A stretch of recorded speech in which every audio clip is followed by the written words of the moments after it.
Hi everyone, this is the second part of a new series where I take you through some of the beats I make on the MC-101. In this episode, I'll show you how I made a track with Gabe Miller's Ultimate One-Shot Sample Pack. For those of you who don't know, Gabe Miller is a YouTuber who specialises in portable synths. You'll find a load of MC-101 content on his channel, so definitely check it out. If you like the sounds in this track, you can also grab his sample pack. I'll link it below. This video will be made up of 3 sections: a walkthrough of each of the 4 tracks on the MC-101, a walkthrough of each of the edits I made in Ableton Live, and a playthrough of the finished track. Let's get started with the MC-101. First, here are all of the tracks together for some context.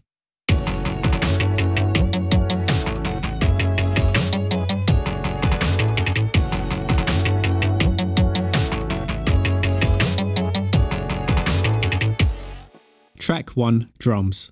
I started with an initialized kit and loaded in a selection of one-shots from Gabe's sample pack. Given we only have 4 tracks on the MC-101, I like to add some melodic one-shots into the kit. You can load the same sample into different pads and pitch them slightly to play different melodic lines. You can do this by going to Edit and then using key offset to pitch the sample. Each pattern has some slight shuffle to help give it some swing. I've then created 3 different clips. There's a straight drum pattern for the verse,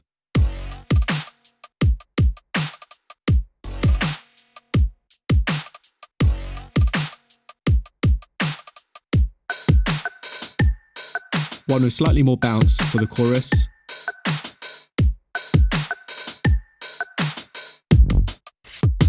and a halftime one for the breakdown.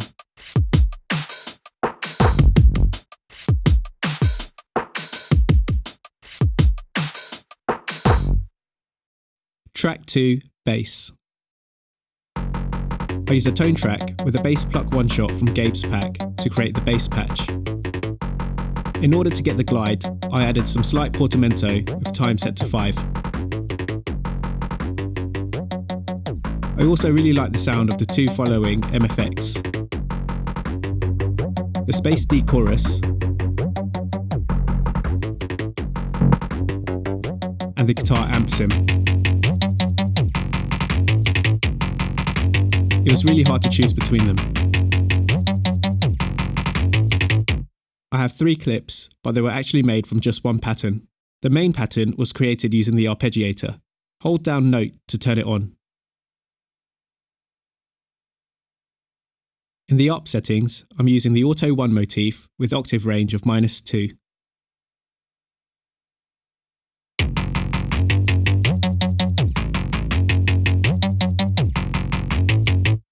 I recorded in the pattern and then edited some of the steps with sub-steps. In Note mode, press the step you want to edit twice to access the sub-step setting. Here's what it sounds like.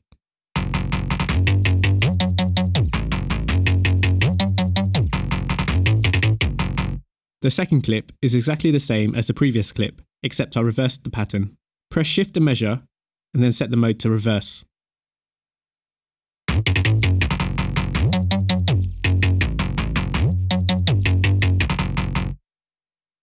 For the final clip, I wanted to have the volume cut out every half bar.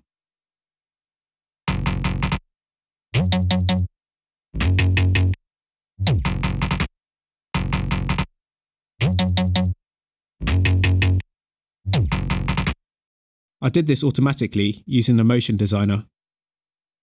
Assign knob 1 to level, then press Shift and Mod for the motion designer.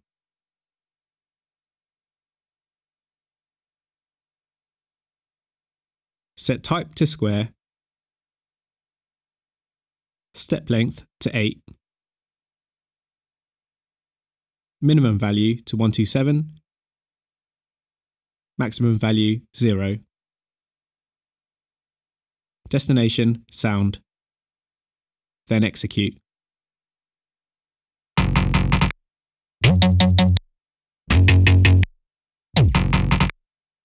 You then get 3 clips for the price of 1.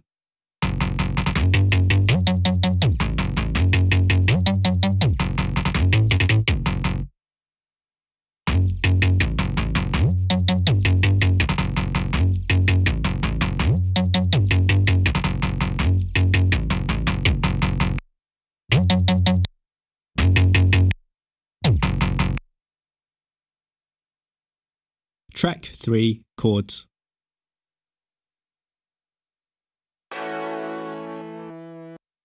The chord sound is an electric guitar one-shot with a sample reversed. I added a fuzz distortion to the sound to get it a bit thicker.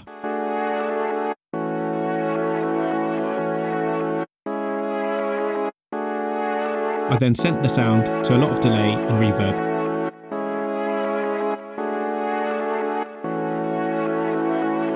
There's also some motion automation on the offbeat on cutoff frequency to create a swell. Assign filter cutoff to knob 2. Then press Shift and Mod for the motion designer. Set type to sine, step length of 12, minimum value 0, maximum value 127, destination filter, and then execute to get an offbeat swell.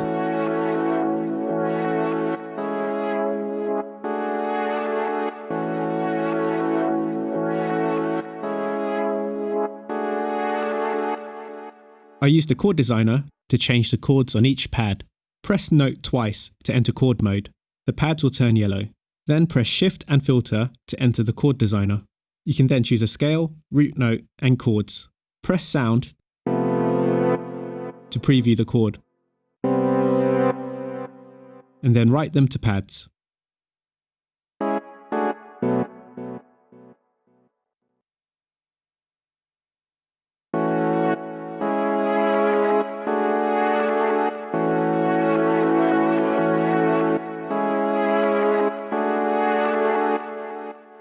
Here are the 2 clips used in the song.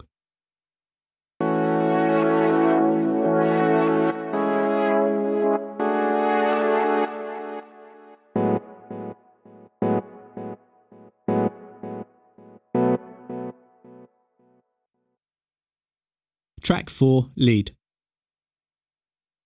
The lead patch is a sample called Lead Sparkly.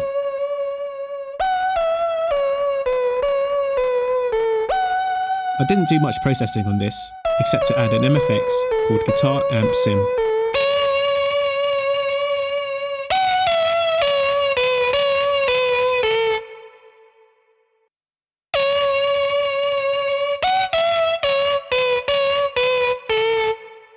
Now to Ableton. Ableton drums. When recording the drums for the MC-101, I recorded 16 passes of each clip with just one sound playing at a time. I did this by using the mute pad function of the MC-101. To put a drum pad on mute, press Note and the pad. The pad will turn blue and it will be muted. Do this again to unmute the track. This allowed me to separate each sound into a different track, which allowed for some flexibility to mix and arrange each drum sound separately. For organisation, I put a prefix of the pad number against each of the track names. The 3 clips were then colour-coded red, peach and orange. You can see from the arrangement that I started mixing and matching parts from different patterns, as well as dropping parts in and out. This allowed me to get quite a lot more mileage from the original 3 clips. There isn't much processing on each of the tracks, just some EQ using the built-in Ableton EQ. I then put everything into 2 groups, a drum group and a pitch percussion group. In the drum group, I added a Pultec EQ with a bass drum preset, a drum bus compressor tuned to F sharp,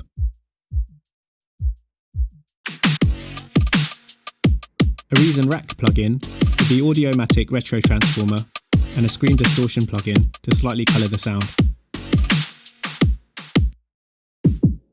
and an auto filter which I used for a filter sweep.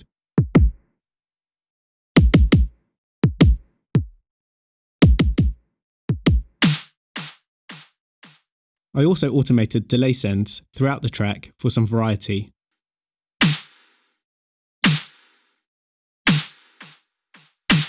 The percussion group is the tune sample. I panned each note further left and right and added some EQ on the group.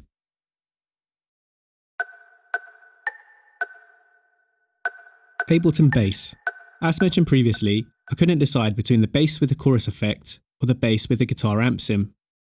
So I layered both of them together, with the amp sim being slightly louder.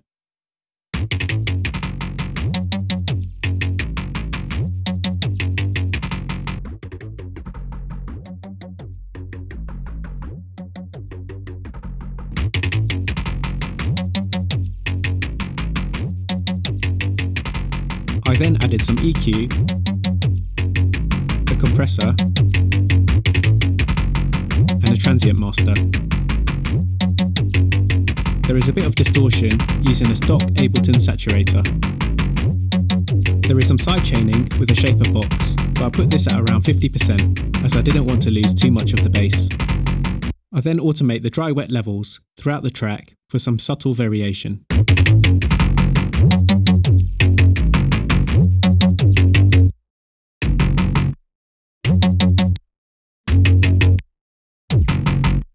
Ableton Chords. I split each of the two clips into their own track, mainly because I've EQ'd them slightly differently. However, the plugin chains are very similar to each other, so I'll just walk you through one of them. There's a shaper box for a sidechain effect, and then an EQ. Some saturation, an Ableton echo device, because when multi-tracking the MC-101, you lose the original delay and reverb send on the master channel.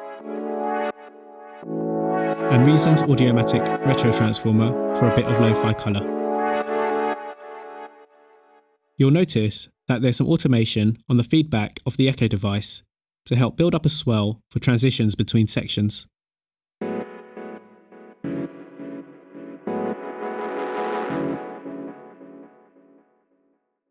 Ableton Lead.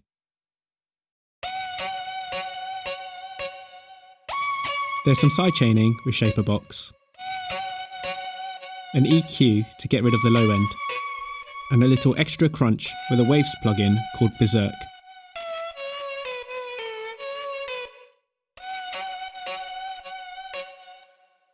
Finally, I found some vocals, risers and cymbals from Splice and layered it on top. Here's the final track. I hope you like it.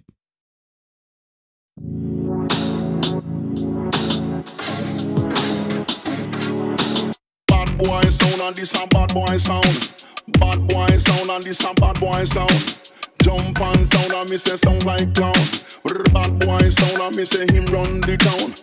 Ready for this, me say we ready for this. Ready for this because of your problem. Ready for this, me say we ready for this. What I tell you?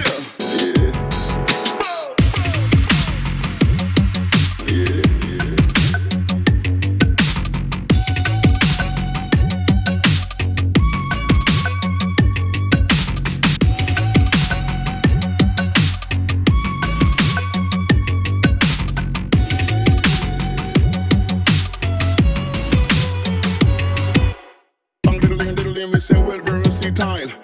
Mama say me hold on fi go buy coconut tile. They call me steak and buy a currency Nile. And she be in a rubber dub style.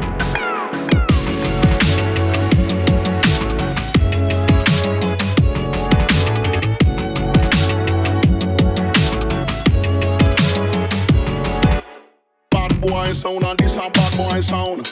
Bad boy sound and this a bad boy sound. Jump and sound and me say sound like clown. Bad boy sound and me say him run the town. Ready for this, me say we ready for this. Ready for this because of your problem. Ready for this, me say we ready for this. What I tell you? Yeah.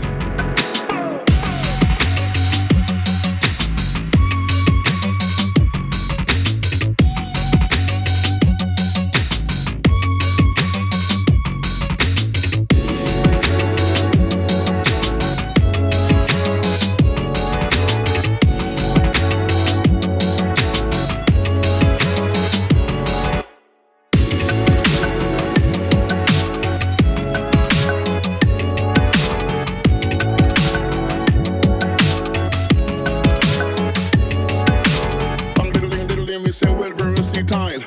Mama say me hold on fi go buy coconut tile. They call me steak and buy a currency Nile. And she be in a rubber dub style.